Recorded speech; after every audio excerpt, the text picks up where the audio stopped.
Hi everyone, welcome back to the next video. We're looking at the PDP again, and we're going to try and strap some bits onto it. So yeah, it was my mistake. I say my mistake, not really a mistake, but with this flared Magwell, I think you have to use the base plates that they sell for the magazines as well. So we can fit it just until I've ordered the base plates, until they turn up. We'll just have to put this mag in like that. The other two can just stay like they are until the base plates turn up, of course. But we're going to get started on this thing. So we've got a barrel to fit, we've got a trigger to fit, we've got a flared Magwell to fit. So we're just going to get straight into it. So we'll strip the slide off for now. Is this trigger going to be super easy to get out? I'm not sure. I've never done one of these pistols before. So I dare say there's going to be some hidden stuff that we need to figure out. I'm guessing the bar that holds the trigger is the same bar that holds the slide releases. So we have to pull those out. We might also have to pull the trigger pack out the back. If this thing needs to come out like that. So first things first, we've got to try and figure out how this thing goes together. So we've got a bar that goes through onto this side. How that's fixed in place, I'm not 100% certain. So maybe there's a hidden grub screw somewhere, or it doesn't look like it's straight off the bat. So we're going to figure this thing out and then we'll get started. So I think we're just going to have to start pulling things apart and hoping for the best here. I can't really see anything that stands out. The only thing that really stands out is maybe pulling this pin out the front here. There's a pin that goes through the slide release here. We could start by pulling out the trigger, the hammer assembly. So we've got a single screw in the back here. So we can start by pulling this out. Should be pretty simple because it's very much like a Glock. Got a couple of pins and springs that we need to be careful of. And just like a Glock, we can pull that trigger bar just to make it easier. Very simple pack. Again, very much like a G17. We've got a pin that sits underneath the trigger bar, which obviously gives it upwards pressure. We've also got a block here at the back that's spring loaded, which gives the forward pressure. So with that hammer assembly out, this trigger is definitely held in by a pin that goes through here. So I'm going to pull out the slide release. To do that, we need to loose off the buttons here. So we just lift that over. That will give us access to this pin that goes through the center. So we can just lightly push down on the catch there, and we can pull this pin out. And that comes out there. Doesn't really reveal anything for us, but I'm hoping that we take this frame out and then that's what exposes it. So we've got another pin that goes through the center here. Is this the right pin punch? I think it's going to be a bit too big. It's going to be a bit too small. We need one that's just right. We can use this for now. That'll fit in there nicely. So now removing that, it's still locked into position. I can't see off the bat any way to get this out. So I don't want to smack that and break it. It obviously looks like it's attached there, but the last thing I want to do is snap that off.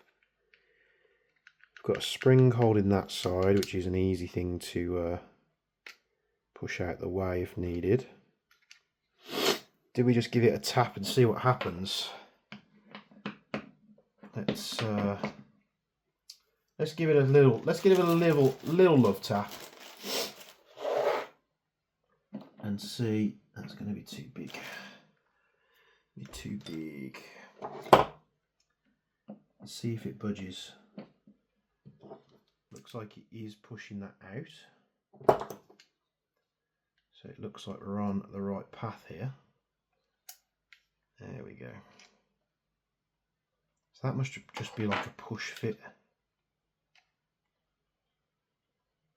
And then that's just, it's got like a little branch off it that just holds it to stop it from coming off. Very weird, but there we go. Now we should, oh no, we've got another pin here, which is like a hollow pin. A little tube. Let's slide this tube out from the trigger. Now we should be able to pull this off. There we go. And we can take our trigger out. Good thing for us is the new one comes with the trigger bar already fitted, so we're literally just going to be reversing the process.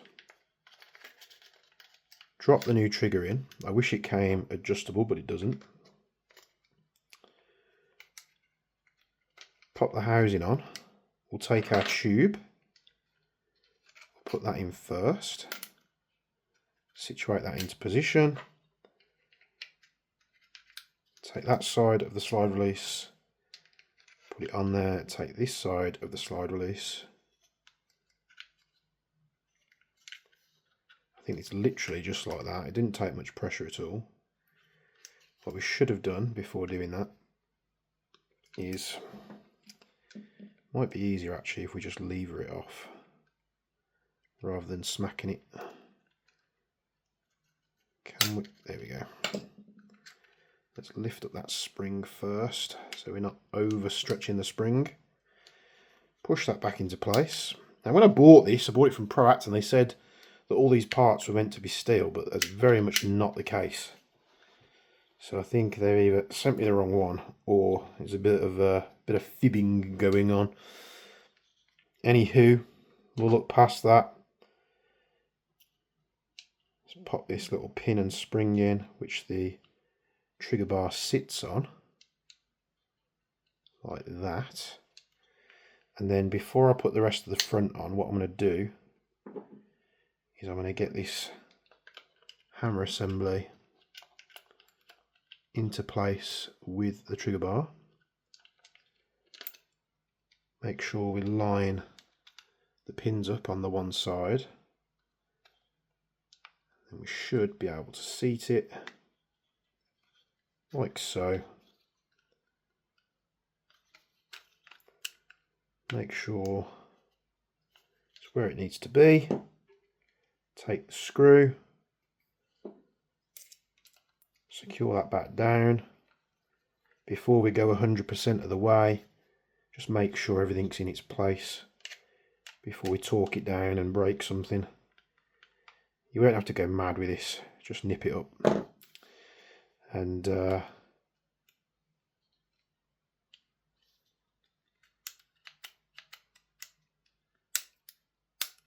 we go. So that's in place. What have we got left? So we've got the slide release catch. We need the angle on the front side, of course, like that. Push that down. Put the slide release pin through, like that. Take your slide release itself. You want the notched area like this at the back. Even though we've never done one of these before, it's fairly straightforward once you figure it out. Trigger does feel a hell of a lot better. Let's give that a quick go. Everything, we need to put that pin in. Let's quickly smack this pin into place. It's a very tight pin. But there we go, back in place. We'll put the slide back on. Make sure this thing still works.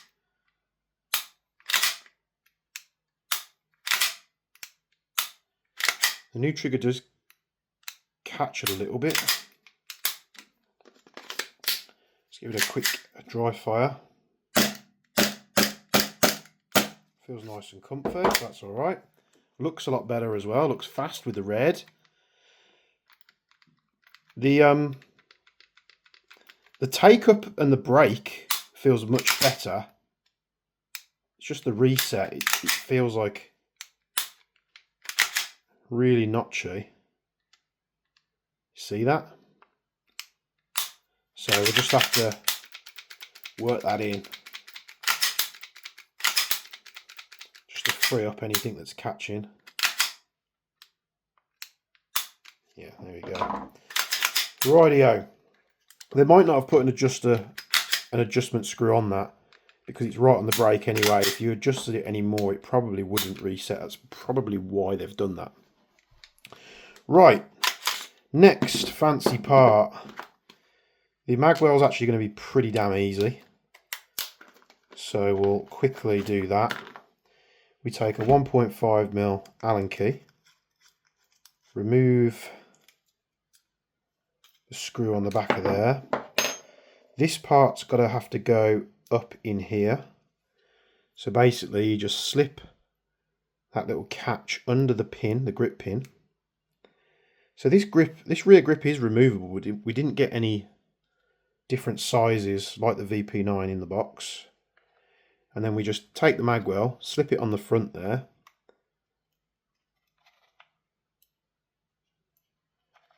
Is that going to be correct?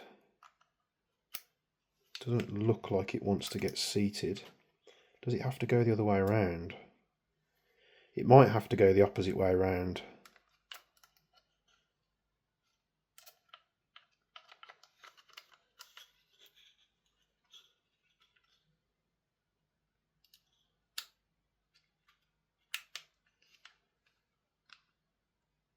And catch it on the top rather than the bottom, because if we put it on the bottom it wouldn't go into place. Doesn't look like it's lining up there either. Maybe it is meant to go that way. But if we put it on like that, we can't actually get the Magwell on. So that would say that it needs to go that way.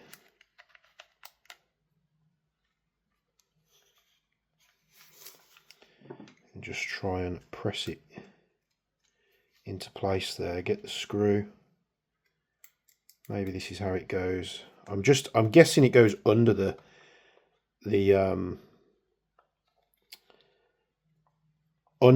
pin. I mean, what actually makes sense? Why don't we just remove the pin? Let's remove the pin. Let's tap the pin out.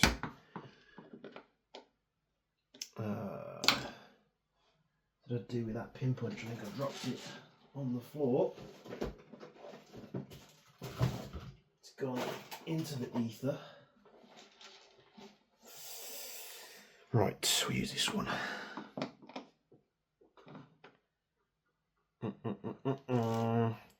The pin out, and then maybe the way that was situated is correct, how it came in the box. Let's try this now. So it came fitted like that, but that doesn't really look like it sits nice.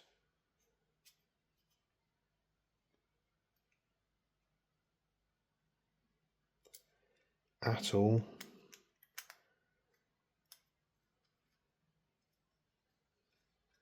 So it looks like it goes on the top like that because it's got like a little beveled edge. And then the geometry, sorry if I've done this off camera, the geometry looks about right there with it like that. And then maybe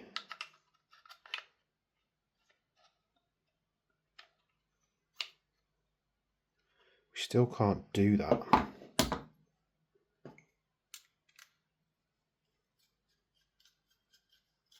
How on earth does this thing go on?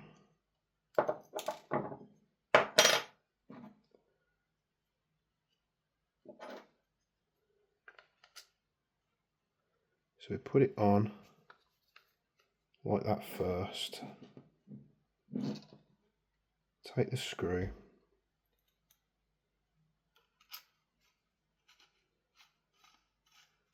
Screw that into there. That then lines up like it should.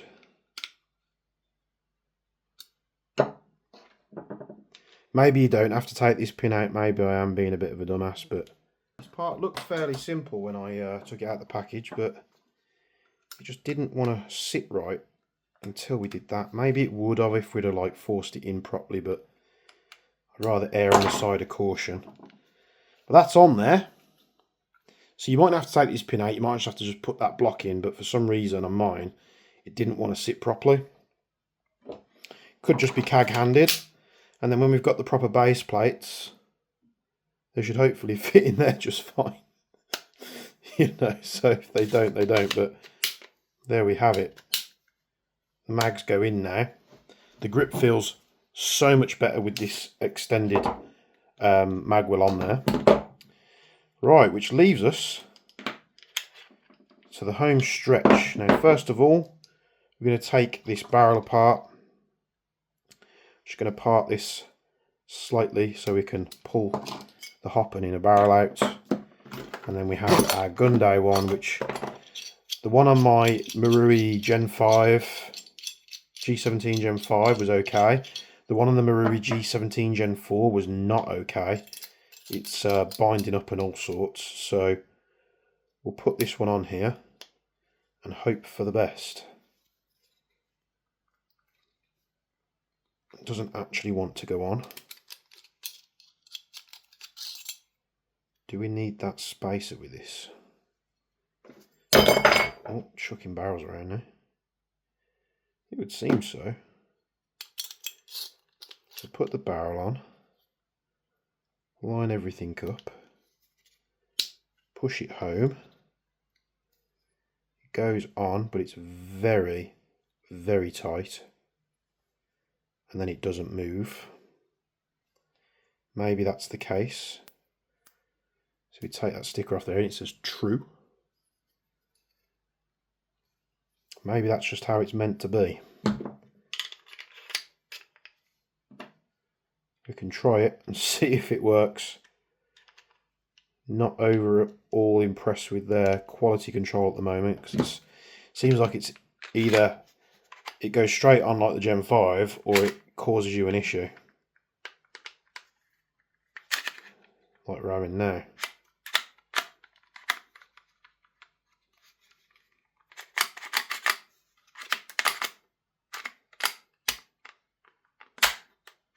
Oh, something's not going on right there.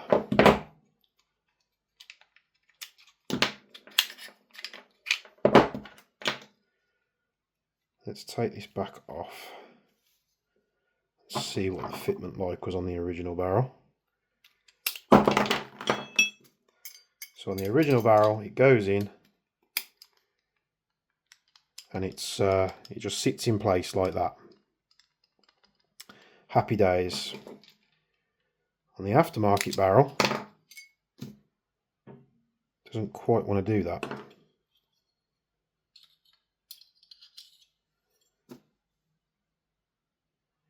Maybe we have to take that spacer off.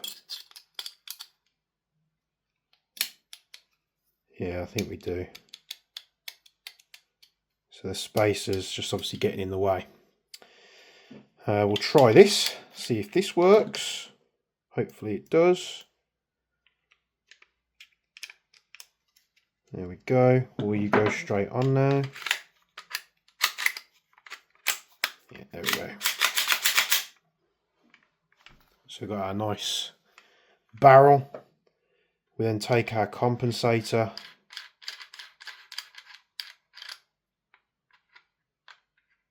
We can go back that far. The difference with this compensator is we can't really get to the hop adjuster with this on. So you've got more markings there. So HA, and then some bits there that I'm sure it was like HAED or something like that. So with it there, will the pistol still work? Yes, it will. So with that in place, we just snug down the 2 grub screws. We've got one on each side. I'd rather it have a better fit than do it this way, but here we are. And there we go, there's our compensator. Put some gas in this mag.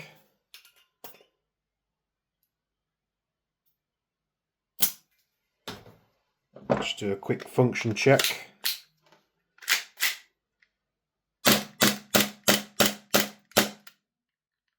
Loose already. Oh, we're gonna have to come up with a way to, and it looks like the guide rod's off as well.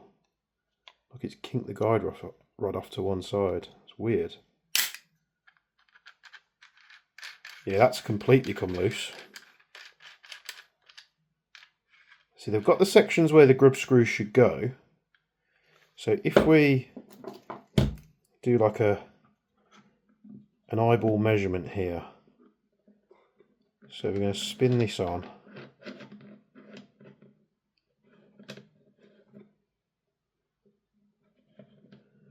So it should be about there, where the flat sections are for these grub screws, but obviously that leaves it hanging off all the way over here. So we're probably going to have to Teflon tape the crap out of this to get it to fit properly. Otherwise, it's going to keep coming loose. So these screws are loose. We tighten them up, it comes loose again. We'll worry about that when we get there, eh? So let's carry on. We can take the cover plate, the red dot cover plate off. Let's pull this off here.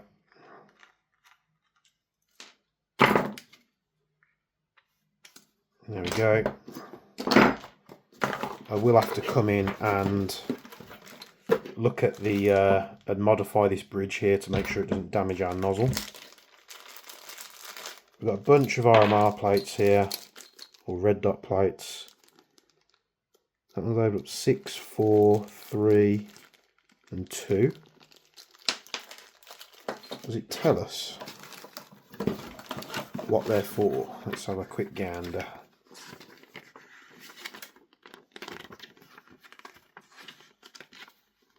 Here we go. Adapter 2 is Trigicon. Adapter 3 is Seymour. Adapter 4 is Leopold or Leupold. And adapter 6 is a Vortex. So we want adapter 2, just so we can put on our placeholder sight here. Just got an old RMR that I'm going to throw on for now. Nice solid chunk of metal there. That actually might space the nozzle out nicely. So that goes on there. I take it we use the original screws to secure this on the back. Would make sense, wouldn't it? Because we haven't got any other screws. And then we've got 2 screw holes where we put our red dot on.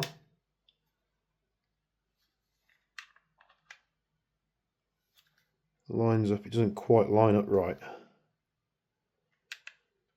with the holes in the RMR. But we're gonna wing it. Take the screws out of this Glock and see if they're gonna work.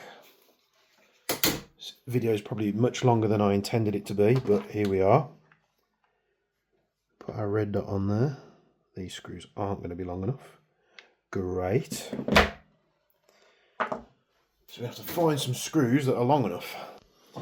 You look around the whole room for this stuff and then you realise, oh crap, yeah, I went and bought a bunch of these sets off Amazon just for this very scenario. There we go. M3 countersunk screws. Looks like we've got what we need.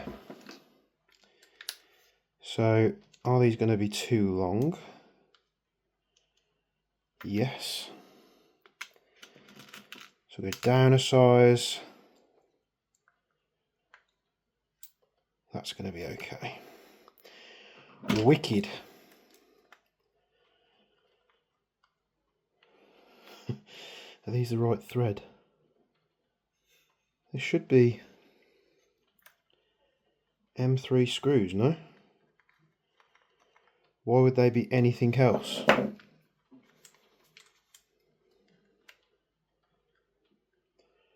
Oh, they're not M3 screws. God damn it. So we're going to need some odd screws, which I might have some in one of these siley boxes. Do I have any in here? Not that one. There's another siley box somewhere that's got a ton of screws in it. We've got the AIM win box. Do we have any screws in here? See, Trigicons are like a US site. Surely it's not something this big. No, it's not. What thread is that then? Never understood why companies don't give you the screws. They give us the mounts, just give us the screws. What screws are they? 630 seconds UNC. God damn it. So we need some screws. Of course, everything I've got's metric. There's bound to be some Imperial screws in that box with the siley stuff, because that came with every screw you can imagine. I just need to find the box. So let me locate that box and then I'll be back with you. Looked everywhere, can't find it, don't know what I've done with it, so we're just going to have to wait for that. So that will go on there and it will look like this. But I need some 630 second screws, because, you know, Imperial. So we can put this on. Not only do I need some 630 second screws, I need some 630 second screws that are 10mm long. At least we know what size we need. Apparently VFC expect airsofters that are buying this pistol for like 120 odd quid, 160 odd quid, to put like a £500–600 optic on it. Maybe some people do, but majority of airsoft stuff, accessories and that are going to be having metric screws. So that's what it's going to look like. I'm of course going to be cerakoting this thing, so doing a new colour scheme. The barrel, that's why when I bought the barrel I bought it in grey, because it really didn't matter. We'll of course do the trigger. We'll probably do, I might even do the frame, depending on seeing on how difficult that's going to be. The back part is rubber, so it's not like I'm going to be able to do anything with that, but the rest of the frame and the slide, everything like that, will of course personalise, make it something cool. But there you have it, an updated PDP with a bunch of parts on. Looks pretty damn cool, doesn't it? So thanks for sticking with me for this long. Hopefully at some point in this video there'll be some information there that will help you. Sorry it's took me so bloody long to try and figure this out, but the pistol functions nice. We're going to have to figure out the screws on this, tighten that up a little bit. But yeah, the pistol feels good. It feels really good. So thanks for sticking around. Thanks for watching the video. Like the video, subscribe to the channel if you don't mind. Helps us out a lot. And as always, from me and Bench, we'll be seeing you in the next one.